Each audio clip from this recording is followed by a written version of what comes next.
All right, welcome everyone. Thanks for being here with us to talk in this Betazone session about neurotechnology and how to shape the future and how to find the right balance to enable responsible innovation.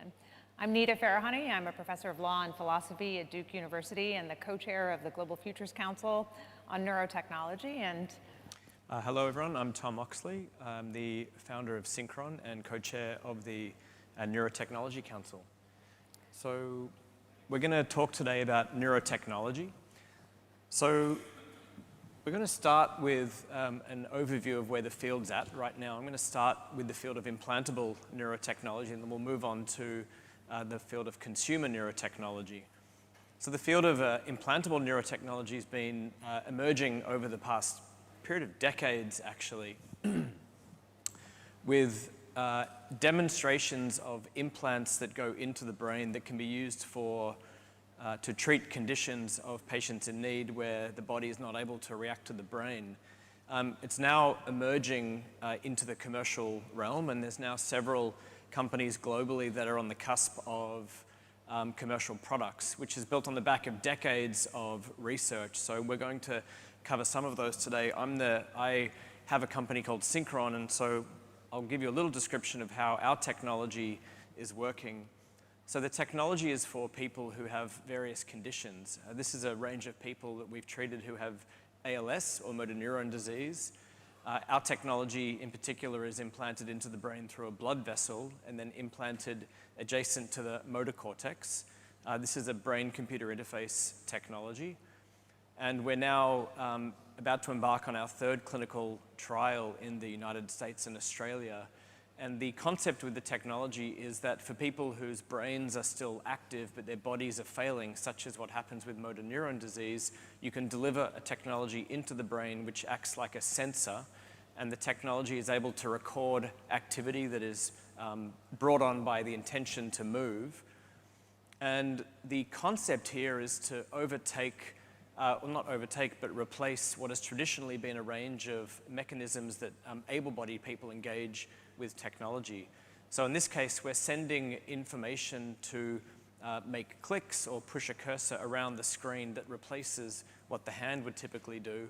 And we've had a collaboration with Apple, so we're sending in signals from the brain that take over what's called switch control in the Apple devices to enable people to control Apple systems without having to move their bodies or move their eyes. And so this is an example of some of our patients interacting with the system. There are various iterations of how the technology enter into the brain. There are some that require various types of surgery, and we're going to see a range of these applications come over the next couple of several years, actually. There's now several companies in clinical trials. So this is on the backdrop. There's obviously one very famous company by a very famous entrepreneur who has now entered into this space, and I would say that's had a huge impact in the field, but I've been fundraising in this space for over 10 years now, and the growth in funding has been incredible, actually. So this is a primarily implantable neurotechnology into the billions now. Venture capitalists are now treating neurotech as a new hotbed of investment. It was 10 years ago, the brain was an area that was not invested in at all. So neuroscience has become a final frontier in medicine with a large amount of interest in the space, with this idea that it's addressing a condition or a range of conditions that have a huge unmet need. And so alongside the heart, the brain is the area of the body that causes the most amount of morbidity and mortality, with a huge amount of conditions that really have limited treatment availability. And the huge problem in this field has been the delivery of technology into the brain, and we're at a moment in time where engineering, material science, technology, AI are all converging, where we're now able to miniaturize systems and enable data transfer out of the brain that is enabling this technology. So it's a very exciting time. I'm a neurologist by training, and I started in medicine a little bit of time ago now, but the change in opinion of what can be done with the brain now it's very exciting in the field of medicine for brains. So that takes us over to consumer. Yeah.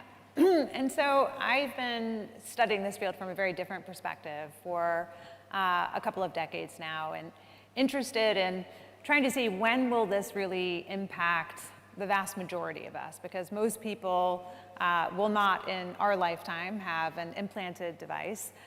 Most people will not need an implanted device, and the promise that implanted devices offer are extraordinary for those who are most in need, and we'll start to see those products come to the market in really exciting ways. But what about the rest of us? And is neurotechnology something that's going to impact us? And I've been following it because pretty early on, maybe more than a decade ago, there were instances where neurotechnology started to come into criminal courtrooms, where you started to see application of it for things like attempts at lie detection and using brain-based ways to try to interrogate a person's brain. And so from a legal and ethical perspective, I was curious about what the kinds of impacts would be for rights and for mental privacy and for freedom of thought.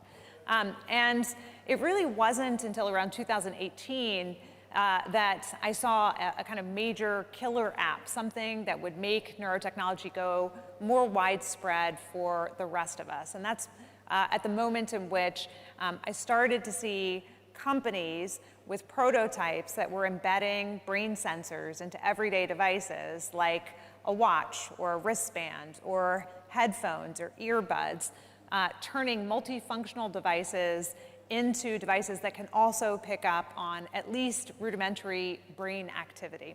And initially, a lot of those were for purposes of things like meditation or to try to track focus or calm or stress levels, so basic brain states, tracking electroencephalography or EEG at a pretty, kind of, again, crude level because it's here on the surface of the scalp with a lot of potential interference. But what was really transformative that I saw starting then was the introduction of the possibility of neural interface technology for the rest of us. And this was along with the rise of spatial computing, augmented reality, virtual reality, where the traditional interface of working with those devices, like a mouse or a keyboard or a joystick, would become particularly cumbersome. And so if there was a different way possible, if it was possible to more seamlessly interact with those technologies, then big tech companies were quite interested in investing in them.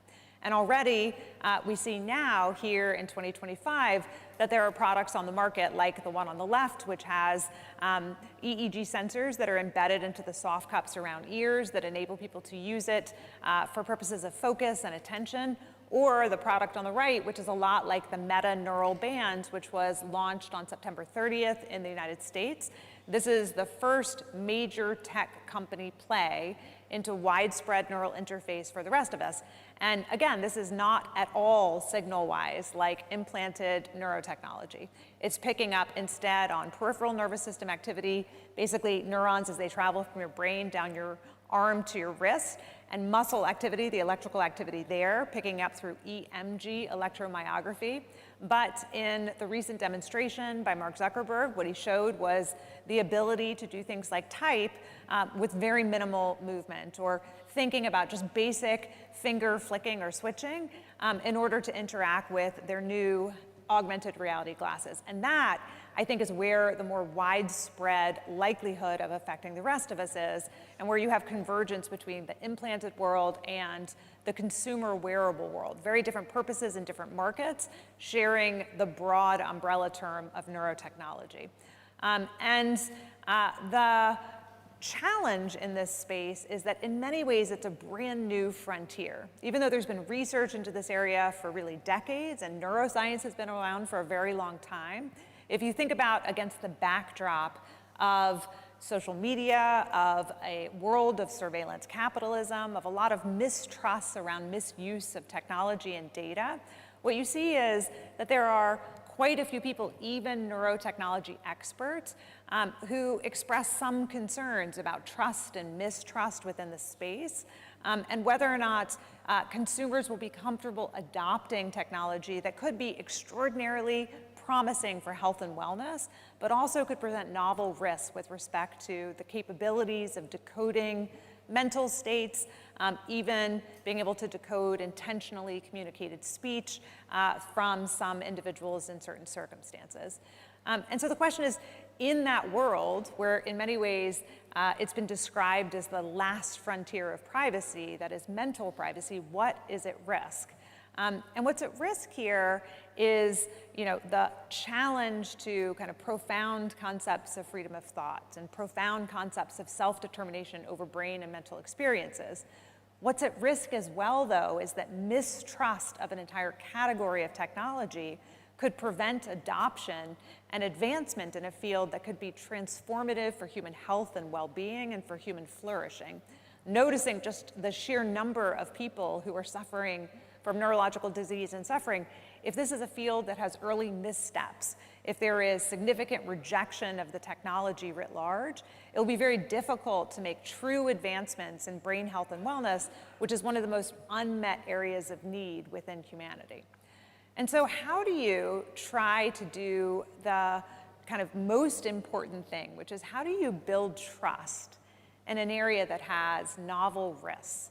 How do you build trust in a space that is so sensitive for people, that they identify so closely with their sense of self, with their sense of well-being, and with their own identity? And how do you find the right balance between trying to put into place the right metrics, the right strategies, the right laws, the right approaches to encourage and to incentivize responsible innovation while not stifling innovation, while not overburdening technology in ways that prevent it from ever coming to market? Already, quite differently from other fields and other areas of technological development, there are some laws that have been adopted across the world in the space of uniquely targeting neurotechnology and uniquely targeting neural data. And they vary in their approach. Some of them treat them as sensitive categories of data. Some of them adopt high-level principles. There are principles that have been adopted by major international organizations like UNESCO and the OECD. And the question is there space for practical tools that can really drive innovation, that rather than simply being the kind of sticks which can in many ways early on stifle innovation, are there carrots, are there practical tools that can enable and incentivize responsible innovation? Particularly in a moment where what we see is that in adjacent fields that are converging with neurotechnology and driving significant advances forward, that is artificial intelligence, that there's been a loss of the lead. That is, we're seeing rather than trust increasing as the technology proliferates, that the trust is eroding over time as well. And that's at a time in society when trust writ large is starting to erode. People have less trust in epistemic institutions, less trust in academic institutions, in the media, in scientific sources. So what do you do and how do you advance a field that has so much promise, but also such inherent risks in its novelty and in its sensitivity in the area in which it targets? And so that is why in our Global Future Council of the Neurotechnology, we've been focused on trying to identify a way to build trust within the space through practical tools. And borrowing from concepts that are like a Nutri-Score that help give people transparency, we've started with an empirical analysis of what are the drivers of mistrust within the space of neurotechnology. We found that there are really 4 categories along which those tend to align. Those are questions about the device functionality, like what are the benefits that you can realize from it and what are the risks? If you're able to interact more easily with your technology, what do you have to give up in order to do so? Or do you have to give up anything in order to do so? If you have a data privacy policy, the second big category, what is the data privacy policy? Is neural data treated the same as website data, for example? Or is the data kept on the device? Are inferences kept on the device? These are kinds of questions that turn out to matter quite a bit to a lot of people who are looking into these new devices. Or what kinds of user-level controls are there? We see that across different kinds of technology, like parental controls, for example, in social media or devices, that those tend to empower people to make more individual-based choices that align their uses of the technology with their preferences. Is it possible, for example, if you have earbuds in that have sensors that are tracking brain activity, and there are times when you just want to be listening to music, do you have the choice to turn off the sensors in the collection of data? These are kinds of questions that giving people empowerment and choices over tend to matter. And then finally, what are the commitments that companies make to the individual over the long term? If that's implanted neurotechnology, what kinds of opportunities are there for people to continue to know that they will have their products serviced over time? So within those questions and within those studies, what we've started to develop is essentially an index, a kind of transparency card, which could attach to every product that comes out in the market. And along these dimensions that matter for trust of individuals, be able to score each of the companies so that a company, when they are engaging in best practices, can show the world in a standardized format that other people can interpret and understand, something that's usable and interpretable by the end user, so that if they have strong privacy preferences, they can sort between the products and find the product that aligns with their strong privacy preferences. If they have strong preferences with respect to user-level controls, they can quickly sort and figure out which one does that. Allowing people to make more informed choices, but also encouraging companies to be more transparent about their practices to try to drive the trust which is necessary to foster a future that is one that really is about human flourishing, right? I mean, so Tom, what I hear from you and from every other founder in this space is that this is where you're focused. You're focused on a future where children are able to look forward to a future of flourishing, where adults who have lost self-determination are able to reclaim that self-determination. How do you see trust playing into that in order to enable that? So there's this dichotomy between, in medicine, how we think the technology can help people, and then what you find on cultural explorations of the dystopic future of where this goes. And we just saw, I think it was the 70% people have concerns, but you ask those same people, are you excited? And the answer is also yes. So there's this interesting combination of this technology has great potential, and well, it can also go in this different direction, such as any tool that is new that enables you to do things that you couldn't do before, extend self-determination, extend human autonomy. Yeah, there are going to be risks, but if we get it right, there's this ability to further improve what you can do as a human. So it does come down to a very human, expressive tool. But yeah, I mean, the meta band is interesting. We were just talking, and we've been talking in the council today in our neurotechnology group about the difference between the data itself versus what you do with the data. Mm-hmm. And so the meta band is an EMG which does collect data which represents your movements of your hand, which represents your intention. But you would do that with the mouse as well. It's just that the mouse products don't grab your data. They don't track what your hand is doing. And so now there's obviously been loss of trust in the way that data has been used with third parties in the social media realm. So the obvious question with neurotechnology is, okay, how are you going to use the brain data? What does it mean? What does it mean about me? And how is that going to be used with third parties? And shout out to Meta, who have publicly said they're not going to move the data. It's going to be kept locally. And I think that's an example of a transparent policy that people want to know about. And so that's part of the idea with the trust index. Isn't it interesting though, right? So just to underscore what you just said, the neural band for Meta, which is just launched, they, for now, say that all of the raw data that is collected is kept on device, that the only thing that ever leaves the device will be inferences, and that they don't plan to use that data. Now, of course, that could change tomorrow. They could update their terms of service and publish a different policy, but it's not the policy they've adopted with respect to other data, right? This is, I believe, and I could be wrong about this, but I believe it's the first time that they have very intentionally said, we're going to keep this kind of data on device because we recognize that it is sensitive data for the user. Does that strike you as surprising, given kind of, most of Meta's model has been about being able to use data for purposes of, like their business model has been to use data in order to inform advertisement and customize advertisement to individual users? It's different, and you're certainly asking questions given the history, but they seem to be taking those steps because they're aware that they're trying to build trust, I think, with that approach.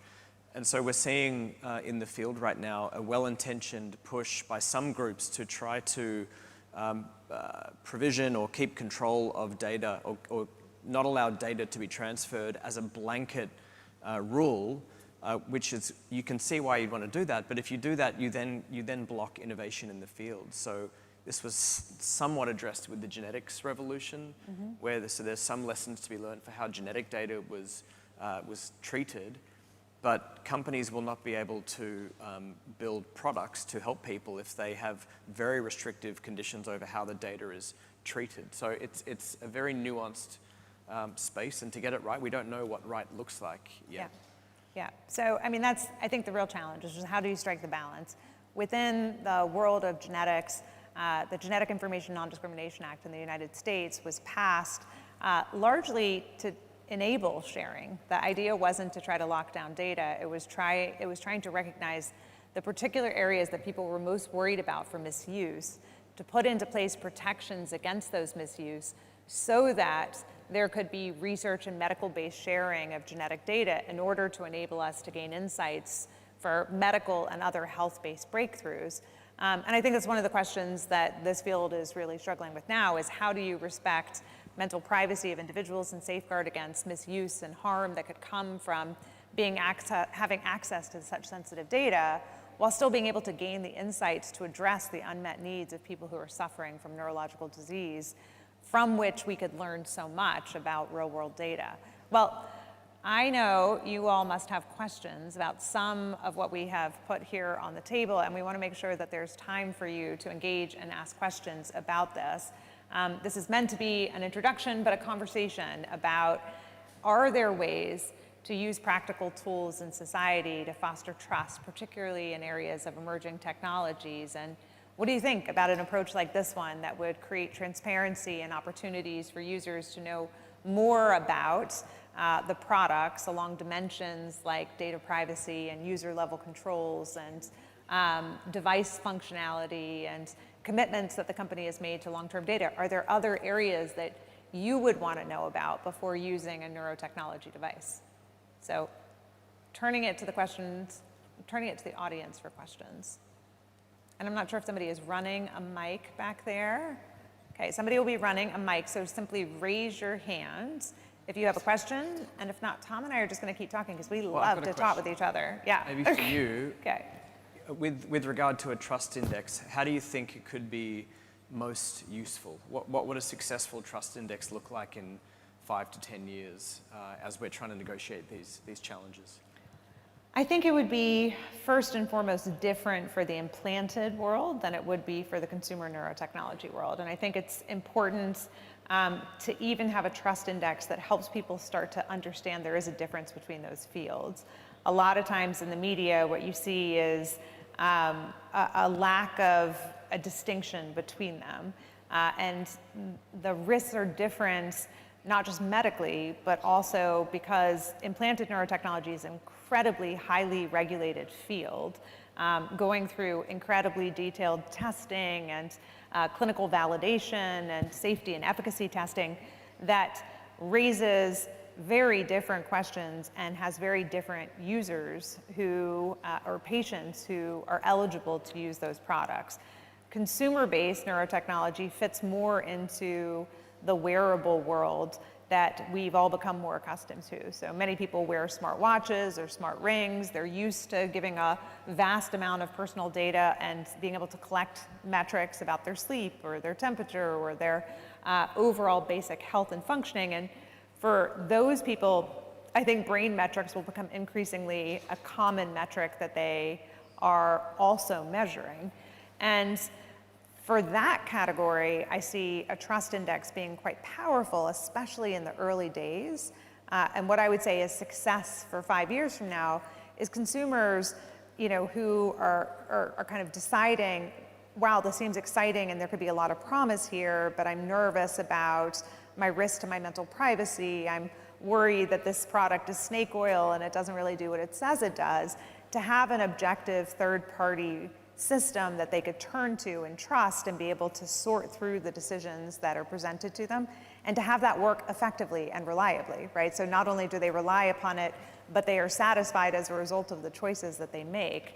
And so I would hope it would drive public conversation, that it would incentivize corporate innovation and responsibility along these dimensions, and that it could build trust through an informed public about what the best practices in many ways are to foster and respect their trust, and to have them have truly informed consent with respect to factors that drive their concerns. So in the context, there's a range of ethical principles that are being adopted, a range of international bodies. Why do you think this is different to what's being taken on by international bodies, and what's the difference and why is it needed right now?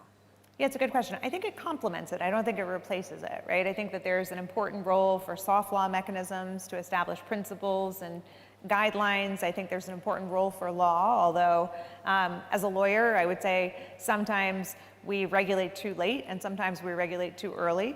And right now, some of the regulations may be too early in ways that have unintended consequences for innovation within the field.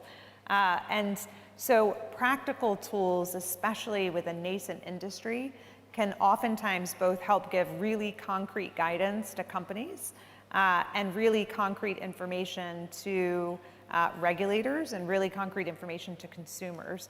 I've worked a lot on the principles and the laws, and what I hear from a lot of very well-intentioned people within industry is they don't know how that translates into what they should be doing, meaning what their privacy policy should be, or what their product design should look like, or what their commitments with respect to on-device versus off-device for kind of use of the data should look like. And that's sometimes the gap between principles and practice, is that very well-intentioned companies may not have the practical guidance that they need to make the choices that they have to make today about product design that could enable ethical innovation. Looking back to you all to see if there are questions, noting that some of our council members are here and we have talked them out, so they may not have as many questions. Yes.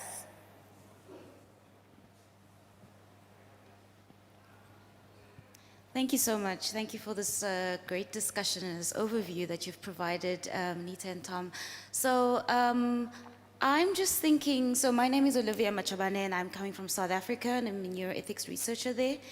And I'm thinking, having been involved in the UNESCO ad hoc expert group with you, Nita, I know that we also included considerations for indigenous people in that particular guide and recommendation draft. So I'm curious because I spoke to somebody here early on during lunch, and there's a faith and spirituality, I believe, future council, and I was very impressed to hear that their intention is to actually engage with the other councils and to see how faith and spirituality is not being considered. And I'm thinking, as we've been discussing, I wonder how we want to think about that, particularly since indigenous communities, we know there's a lot of mistrust in science and there's a lot of injustices that have happened. And so I wonder whether we could think a bit about how we engage with that particular council as we kind of try to develop something like this to ensure that it's relevant and we include, they mentioned that they were meeting with indigenous elders, for example, here at this meeting. So that's just something that came to mind as you were speaking. So yeah, it's a great question.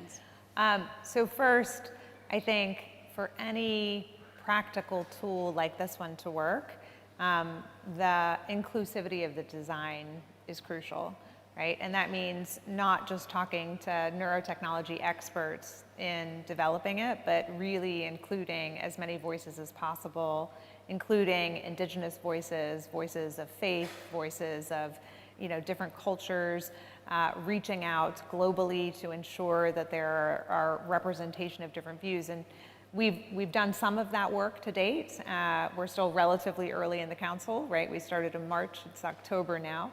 And in that time, we've been able to focus on the expert side of the survey, which is to engage both our expert community as well as a broader external survey that was administered to experts, and to do a lot of data gathering of existing studies that have been done. In the next phase of our work together, part of that inclusivity of design, I think, is not just engaging with some of the other councils here, which have a terrific range of expertise, but also broadening it well beyond, to ensure that at the end of the day, this is a tool that is representative and speaks to the broadest possible set of stakeholders who would be interested in using it and informed by it. And with that, let me thank you all for coming and for your time with us today. We encourage feedback and engagement with this and other ideas for how we can ensure practical and responsible innovation in this space. Thank you.